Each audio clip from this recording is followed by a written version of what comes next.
नमस्कार बच्चों, आप पढ़े यूट्यूब चैनल में आप सभी का स्वागत है।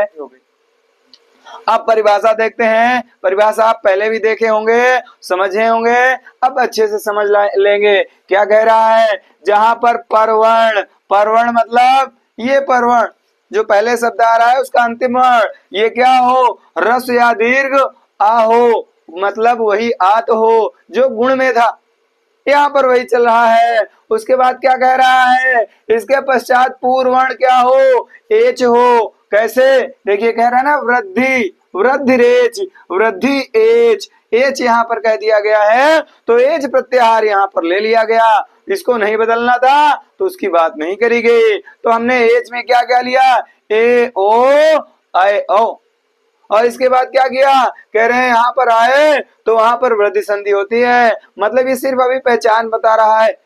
जब आप वृद्धि संधि को परवर्ण और पूर्वर्ण के आधार पर पहचानोगे तब उसकी इसने पहचान बता डाली। अब इसके पश्चात क्या कह रहा है? जब अब संधि करेंगे तो संधि भी करना पड़ेगा ना, तो संधि करेंगे तो कैसे होगी, क्या होगी? तो संधि हमारी होगी रस आ या दीर्घ आ, वही आत गुण संघ से जो लिया गया था। इसके पश्चात ए या अय आए तो वहां पर क्या बनते हैं, वो वृद्धि संज्ञक सदैव बनते हैं, अय बनते हैं। और जहां पर रस आ या दीर्घ आ के पश्चात ओ या औ आए वहां पर औ बनता है। समझ गए? अब ये कैसे आएंगे, एक एक चार चार कंडीशन में आएंगे। और यहाँ पर आपको बता दें, आप जो अभी तक क्या था, इस संधि के पश्चात बदलेगा कुछ, ये लास्ट है क्या, यहाँ पर जो स्थानीय वर्ण है, जो परवर्ण और पूर्ववर्ण स्थानीय जो हमें दिखते हैं, जो होते हैं, वो दोनों हटते हैं। इसके पश्चात सिर्फ एक हटेगा। जैसे यहाँ पर आप देख लीजिए क्या है, आ रस आ के पश्चात ए आया है, जो ये आद्य है, आद्य और एव ये कैसे हुआ है, इसका एग्जाम्पल आप देख सकते हैं। इसका क्या हुआ है, जो अद्यव है, क्या है, अद्यव। अब इसमें क्या हुआ है, या आया है ना, ये कैसे आया है आप देख लीजिए। यहाँ पर अय है, अय आया हुआ है। अय का मतलब ये है कि इसकी चार कंडीशन बनी होंगी। क्या ये रस आ से मिलकर बना होगा, या रस आ के साथ ए से मिलकर बना होगा, या दीर्घ आ के साथ अय रहा होगा, अथवा रस आ के पश्चात अय आया होगा, या दीर्घ आ के पश्चात ए आया होगा। और इन कंडीशनों में हमारा क्या क्या बनता है, इन कंडीशनों में पहला देखिए, जब ये यहाँ पर आ हट गया था तो यहाँ बचा क्या था, इधर बचा था आद्य, है ना, ऐसे। और इधर क्या बचा था, इधर बचा था, यहाँ से है ना, ये सिर्फ वह बचा था, वह बचा था। इसीलिए हमने जब संधि शुरू करी थी हमने कहा था वर्णों का सिर्फ मेल नहीं होता, दो शब्दों का सिर्फ मेल नहीं होता, हर जगह सार्थक शब्द का मेल नहीं होगा।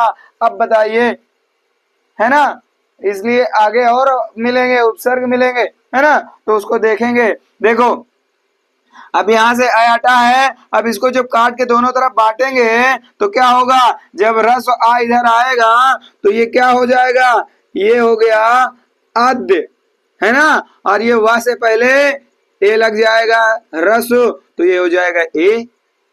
इसके बाद जब ये दीर्घ रहा होगा तो ये हो जाएगा अद्या, और इधर हो जाएगा अएव, है ना। अब चौथी कंडीशन, इधर अद्य रहेगा तो इधर हो जाएगा अएव, और इधर अद्य होगा तो इधर हो जाएगा एव। चार कंडीशनें हैं, है ना। तो यही देख लीजिए, अभी ये सार्थक शब्द बन रहे हैं, ये लास्ट है। अभी ये तो सार्थक बन गए हैं, लेकिन अब इसके बाद सार्थक शब्द नहीं बनेंगे। अब उपसर्ग और प्रत्यय की शुरुआत हो जाएगी, ठीक है। अब इसके पश्चात यहाँ पर देखिए हमारे चार ऑप्शन मिल गए हैं, चार ऑप्शन। अब इनमें से कोई एक सही है। अब बताइए इन चारों में से कौन सा सही होगा। तो यहाँ अभी आप सार्थक वाली ट्रिक लगा सकते हैं, और जब वहां पर लगाओगे तो अद्य आज होता है, एव ही होता है, इसके पश्चात अद्या नहीं होता है, ये गलत होता है। अयव, ये भी गलत होता है। इसके पश्चात अद्य मतलब आज, ये तो सही है। अयव ये नहीं सही है, अयव नहीं होता, एव होता है। एव मीन्स ही, है ना। इसके बाद अद्य एव, है ना। सॉरी, ये इसमें क्या हमने गड़बड़ कर दी। अच्छा इधर